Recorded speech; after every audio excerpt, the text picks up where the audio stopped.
Het menu zal meewisselen met de seizoenen en ook altijd ben ik op zoek wel naar producten die hier uit de buurt komen. Ik wou sowieso met Liever werken omdat we zijn allebei een echt te vinden, Liever Varken en ons restaurant. Chef's Table restaurant.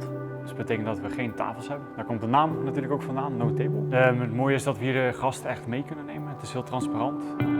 Iedereen ziet wat we aan het doen zijn. De wijn daarin is echt ondersteunend aan de gerechten in dit geval. Maar wel met een stevige wijnkaart erbij. We hebben nu een gerechtje, een special, daar kun je het menu mee uitbreiden. Onderop beginnen wij met een stukje getoast briochebrood. Daarbovenop komt een klein beetje spinazie. Een stukje krokant gebakken buikspek van het Liever Varken. Daarna gelakt met een soort ketchup, dasloklak, wat gerookte paling erbij. Bundelsbam, geroosterd en gelakt, gebrande daslook. En dan gaan we hem afmaken met een Hollandaise van citroen en een schuimige saus van gerookte paling ook.